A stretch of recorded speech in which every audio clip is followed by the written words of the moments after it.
Welcome, I'm Bev Adams. I own an independent paper crafting business showcasing products from Stampin' Up.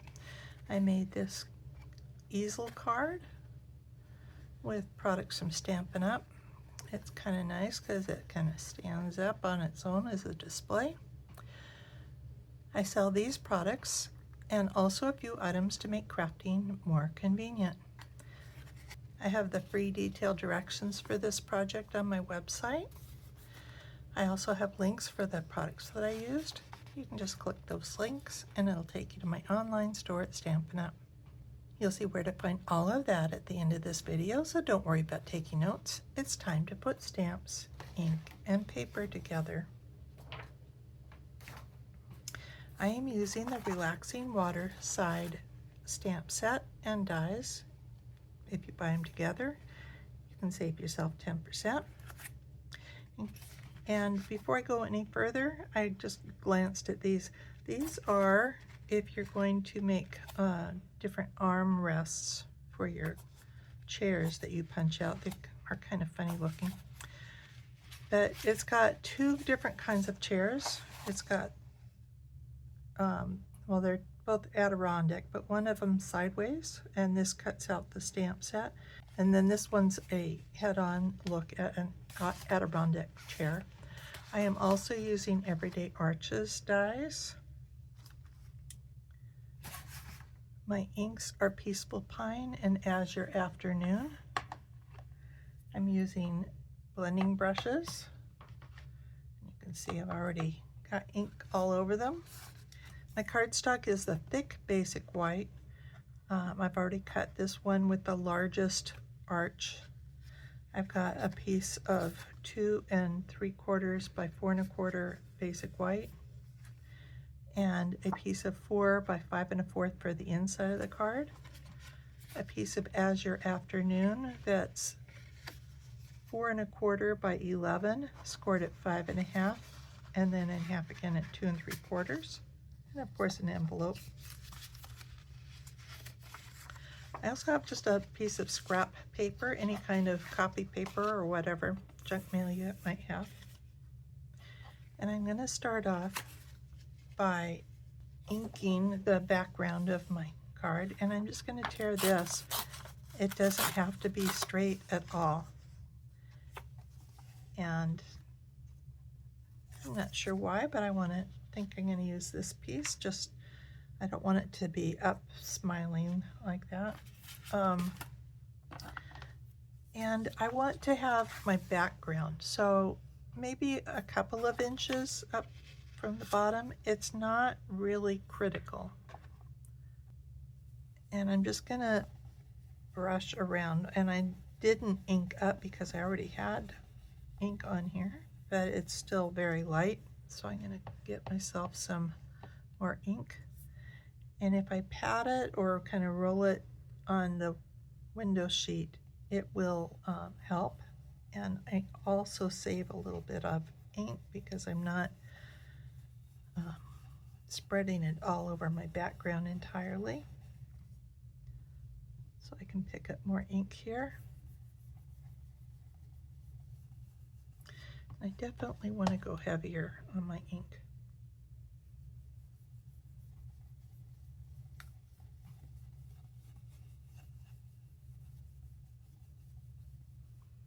And that might be fine. And I don't even think I want it that straight of a background there. Add a little bit more interest. And then I'm going to just do the bottom, I don't know, a little bit. I only did about a 1/2 inch here. I think I'm going to do a little bit more.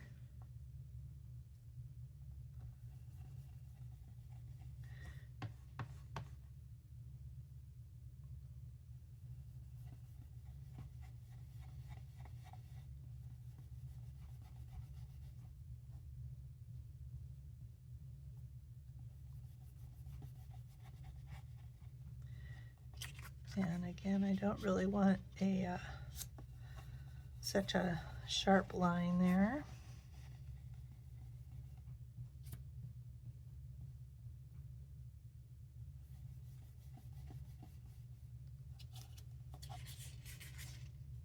And while I've got that ink out, I'm going to stamp my grasses.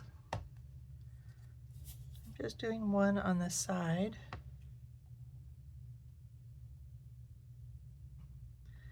And I'm doing lower. I didn't like that this was sitting on the top there like that.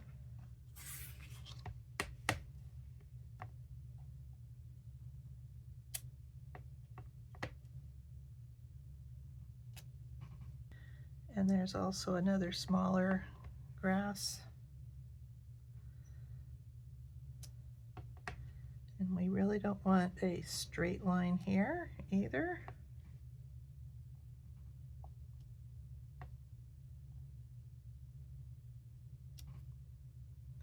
And a lot of this will be covered up by our chair.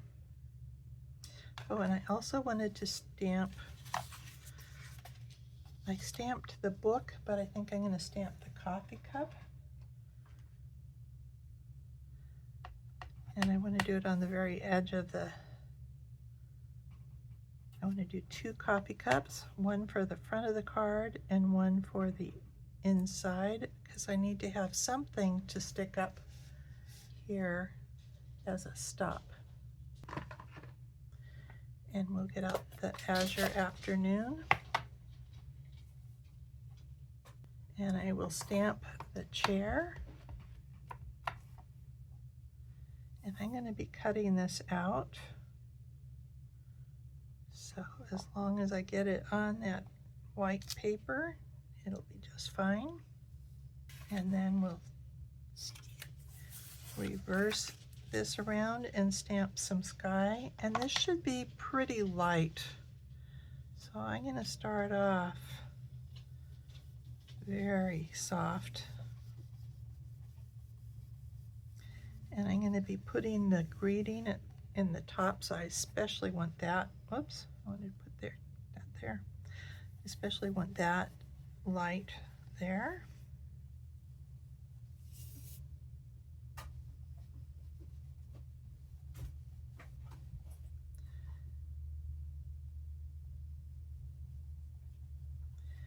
And I'm brushing that a little bit because I didn't want that lighter white color there. So I'll stamp the "Have a Great Birthday." And then my seagulls. Oh, you know what? I didn't get out my gray. I wanted gray granite ink. Let me get that out. And we'll stamp a couple of seagulls up here.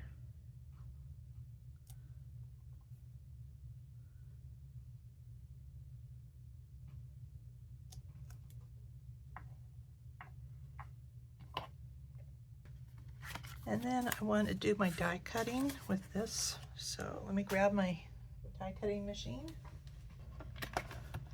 You will need the big machine for the arches, but if you're just cutting out these pieces, the little one will work just fine. So you can also cut out those gulls if you want. You can cut out the grasses, and there's some cattails. I'm getting out the die for the coffee cup and also for the book for my customers. Cut out the one they want.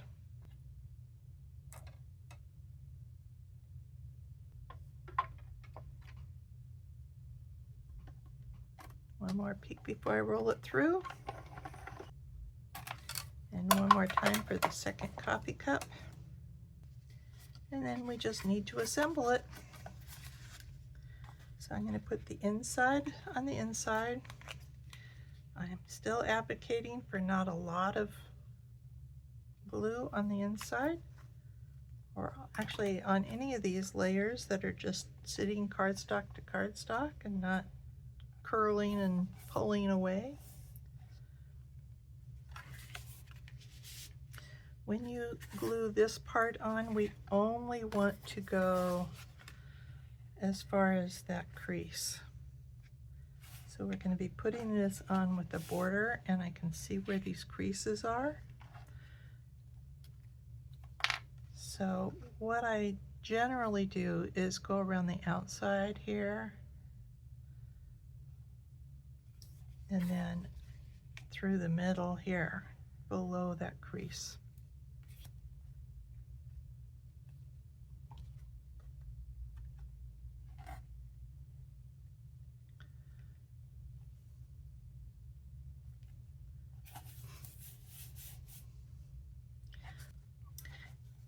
You're going to put one of those coffee cups on a dimensional,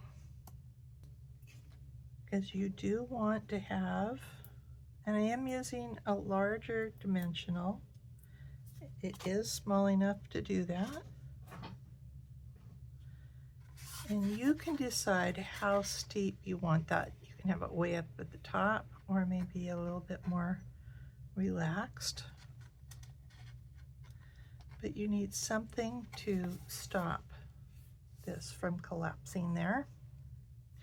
You still have room to sign your name up here or down here. And then we just need to put our chair on with dimensionals. For this, I do have partial dimensionals because I cut these in half to fit in my little toolbox, but you can use the mini ones, or you can just slice edges off. A lot of times you don't have to really put dimensionals on all those skinny pieces either.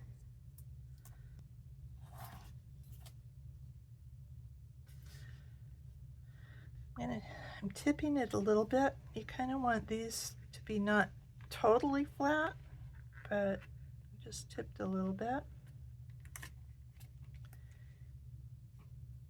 And we can put our coffee cup on the edge of the armchair. So we just want the glue on the saucer part. And if you want, you can put a dimensional on the top, but I think I will use a small dimensional for that one.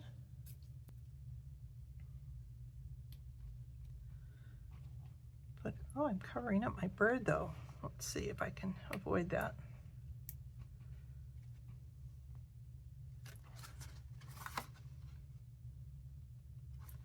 There we go. And I have a naked envelope so far, so let me see what I can do to my envelope. I can probably just put a little bit of the green and one of those stamps of the grasses there.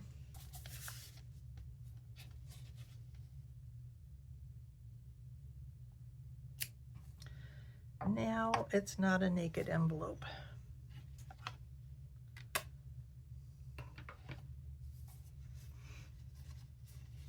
Have a great birthday.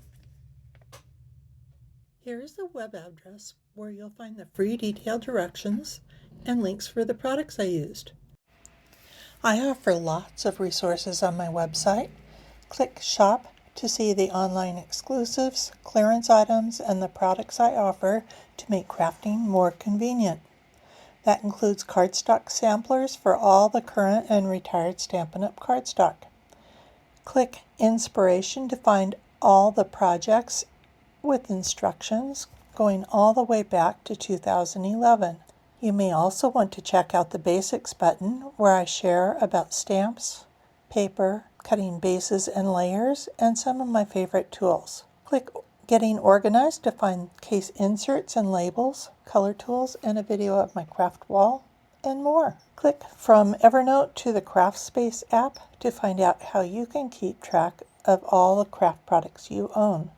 You can find just what you want for your next project, whether you're searching by product, color, words, or themes. You can also browse through thousands of craft products that you might want to add to your wish list. More organization means more time for crafting.